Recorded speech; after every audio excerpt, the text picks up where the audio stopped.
Have I told you about the youngest Nobel Prize winner in physics? You have not. Cool. Let's talk about it. So, in 1915, the youngest Nobel Prize winner is Lawrence Bragg for their services in analysis of crystal structure and means of X-rays. Let's Okay. figure out what that is a bit. So here is a real brief biography. The person, Sir William Lawrence Bragg, knighted. Dope. That's super cool. Yep. For science, right? Yeah, exactly right. He was an Australian-born British physicist who shared the 1915 Nobel Prize with his father, William Henry Bragg. It was awarded for their services in the analysis of crystal structure by means of X-rays, which was an important step for the development of X-ray crystallography. Okay. As of 2024, he's the youngest Nobel laureate in physics, or in any science category, having received the award at 25. And here he is, Okay. 1915, 25 years old. Can you imagine what it would be like to be like a top of the world, like heralded by all the scientific peers, and you're 25 years old? That'd be awesome. Although at that time, was the Nobel Prize as prestigious as it is today? That's a good point. So Nobel Prizes started in 1901, so it's only 14 Mm. years. May not Yeah. have had enough time to build up all the clout. Right. Because now you walk into a bar in a university town, you're like, a Nobel Prize winner's here. Yeah, you do this like coin check. This is like the military thing, like coin check, but he's like Nobel Prize, and everyone's like, oh, Ah, can't compete yeah. with this guy. Okay, yeah. So Sir Lawrence Bragg, knighted by the Queen or King, whoever it was back then, but super cool, super cool. All right, Super cool. so let's dig a little bit deeper for what was this awarded for. Um, this is the physical picture. This is not the equations yet. This is the concept. This is the how we conceptualize what's happening down at that subatomic level, the physical picture. So Bragg diffraction, that's what Sir Lawrence Bragg figured out. It's the proposed by Lawrence Bragg and his father in 1913 after the discovery of the crystalline solids. Yeah, you could read this. Pause it if you want to. This is the idea. The idea is if we have light coming in, and particularly it's a plane wave, so there's no expansion, there's no diversion. It's just light coming in, nice and even. Light comes in nice and even to this crystal structure, or which we will simplify, just down to 4 atoms in a nice even square. So as light comes in, it hits one atom, and then it's irradiated back out. It's imagine if you threw like a baseball on top of a yoga ball. Like it comes in and it bounces out at all sorts of crazy random directions. Now, if it lights it as a wave, it doesn't come out in any particular direction. It comes out as a sphere radiating outward. Okay, so that's the first light wave hitting the first atom. Well, if a second light wave hits the second atom, they both radiate out in these expanding circles. Now, from our previous discussion, these expanding circles, there's certain angles. There's certain angles where these waves expand outward and they line up. They interfere. They constructively interfere. They add together. And there's all of the other angles where these waves, just like water waves, if they're going together but they're going together in opposite timings, then the net result is zero. If they're going together in the same time, then these waves add up to a big superposition. They add to constructively. Okay, so maybe we simplify this. We simplify this and say, let's only look at the specific angles where they do line up.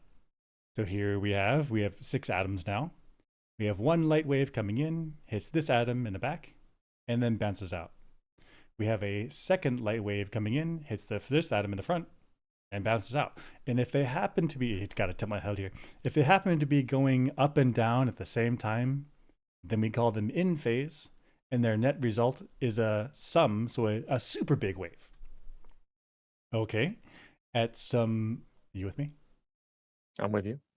At some slightly different angle, notice that these light waves are a little bit more horizontal than these. These are coming in at a steeper angle. They're not coming in at the magic angle, they're coming in at some other angle. The first light wave hits this atom in the back and comes out. The second light wave hits this atom in the front and comes out. And if we look at them here sideways, this light wave is up, this light wave is down, this one's up. And so they're exactly out of phase. They're exactly subtracting from each other. And so the net result is it's this dotted line plus this other dotted line, which is exactly out of phase. And the net result is a solid line, which is nothing. Mm-hmm. Okay, so imagine now if there was a screen here, like a, I don't know, a piece of paper even. And here, on the left example, you get a big bright spot. On the right example, you see a dark spot. Okay, Hmm. which means we've used light waves and figured out, and just by shining it on a crystal, shining it on some or rock, we can probe the structure of what's going on deep inside it down to the atomic level. And it's not just regular light; it needs to be X-rays because X-rays are on the scale of these different atoms. Okay, that's the physical picture. You send in X-rays, and then the X-rays interact with the atoms, and they get bounced out. Sometimes they constructively interfere, sometimes they destructively interfere, and it's a function of the angle in which the X-rays come in and the X-rays come Hmm. out. I guess what a big thing is the light coming in, the X-rays coming in have to be in phase, I think. Exactly. Yep. It can't be all the phase all over the place, I think. Right. Exactly right. Thank you. I missed Hmm. that. If we tilt our heads to the right here, we see here at the beginning of the wave, it's like at a neutral position, then comes up. Same thing for this one, neutral position that comes up. And so then they're both going up and down together like dolphins that are synchronized. Yeah, we'll go with that. Yeah. And then I think there's also like if you have millions, trillions, huge number of these atoms doing this re-emittance, Mm-hmm. then the the constructive interference becomes super bright, Constructs and and constructs neutrons.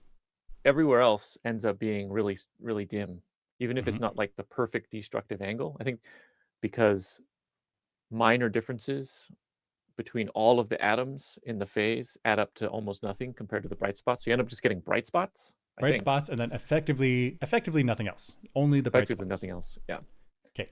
exactly. Okay. So let's put it together. Let's put it together the equation. So this Okay. is results in what's called the Bragg condition. The Bragg condition occurs when the radiation of wavelength lambda comparable to the atomic spacing is scattered in specular fashion. So it's mirror-like reflection. And it's reflected by the planes of atoms in a crystalline material and undergoes constructive interference. That's exactly what we said. Got it. Okay, so the key point here is now we go back to this picture. And so now we have not just four, not just six, but gosh, an Avogadro's number, 10 to the 26th atoms, all Yeah. nicely spaced out in this periodic, consistent structure, evenly spaced Yeah. out structure. Huge amount.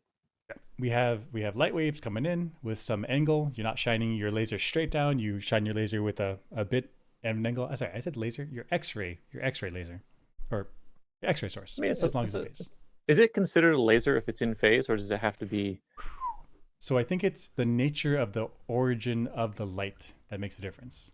So So laser, I see. So if you said X-ray laser, that's kind of a misnomer. right, because so a laser is light amplification by stimulated emission radiation, and so X-ray sources are not from that. How, Not how, from how, do, that. how do I say that? Yeah, they're not from that. Even Um, though in my head, like the most important thing about a laser is everything's in phase. right, right. But so I'm like X-ray laser, but that's wrong. It's just in phase X-rays. I feel like if you said it though, people would get it. People will get it. Yeah, go Maybe. around to your physics departments and throw that word around. See if people are like, "Whoa, okay, I get it." And then there's that one guy. Technically. Technically, it's not. That's me. No. Okay.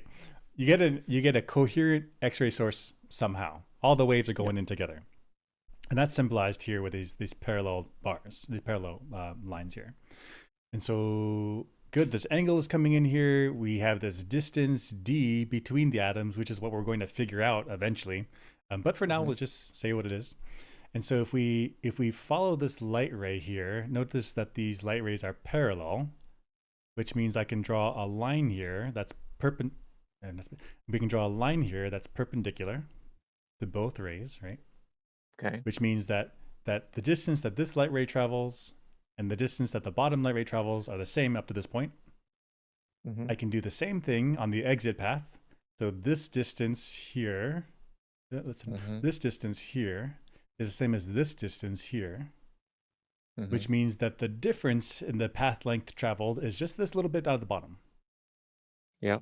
So if we can figure out an equation for this distance, then we know that if they're going together, but this wave has traveled a little bit more. If they're still in phase, then that's the difference in phase that is required for them to be still additive. Okay.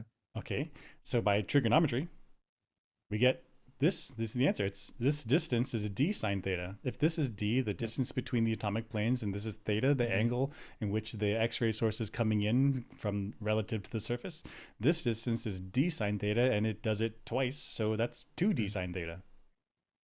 Yeah, so in order for them to be synced up again when they exit the crystal, then it has to be a integer times the wavelength of the light. Exactly. So that way they end up being back together instead of some weird offset. And so here it is. Okay. This is the equation. N lambda is equal to 2d sine theta. And where n is an integer, it needs to be 1 or 2 or 5 or whatever. Just some whole number. No, I guess some natural number. It needs to be 1 through something. Right. Cool. That's it. That's like, this is a really simple equation, but it actually has huge implications for figuring out what's going on inside of crystal structures.